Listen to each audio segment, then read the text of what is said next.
I am genuinely ashamed of my generation. I really am. Gen Z, we're the first generation who allowed degeneracy to morph into popularity. If you don't drink, club every weekend, have multiple girlfriends simultaneously, smoke weed, text 15 girls at once and wear fake designer, you're a weirdo. If you have intellect and speak with sense, you're alienated.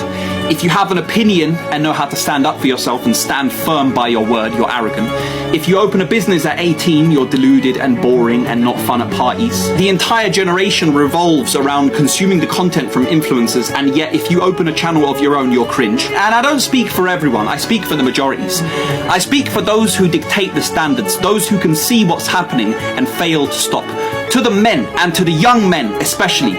Because in a world that is falling apart, in a society that is falling to degeneracy wherever you look, where innocence is lost, where family connection is not cool, where laziness, hedonism, gluttony, greed and denial are everywhere, and where everything as it is on edge, in a time where riches are up for grabs, and if you miss it by this much you fall into the pit of slavery, where relationships have become fleeting hormonal escapes, where faith is evaporating, divide is everywhere. If it's not war between countries, it's sides of countries that hate each other. If it's not different cities of countries that hate each other, then the towns do. If the towns don't hate each other, then the neighbors do. And when the neighbors don't, we turn to each other interpersonally, and you see it at the dinner table in individual households. In these times, you want change. You want there to be a drastic shift in the mentality to alter the trajectory that things are taking and have been taking for the last 10, 15 years. You look to the ones who can make a difference in the future, and you look to the men, to the young men, the next generation of leaders, the minds and bodies who will dictate the strength and intelligence at which we can operate through the next decades and bring up children of the next generation to change the direction things are taking,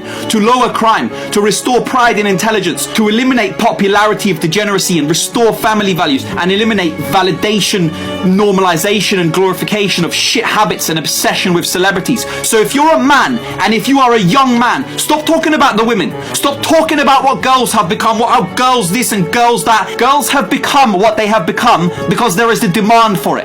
And there is a demand for it because men have become weak and they've become slaves to primal urges. If you want to boycott a business, you stop purchasing. If you want to boycott a TV show, you stop watching. So if you want to restore feminine values and have these traditional women and a society that you say you wish for, you know, the ones that don't post promiscuous photos online, I quote you guys now, who don't have 30 ex-boyfriends and XYZ body count, then go through your following and unfollow all the Instagram models, unsubscribe from all the OnlyFans, stop watching porn, delete Snapchat, stop going to the club and start looking in the mirror. And until any of this stops, nothing will change.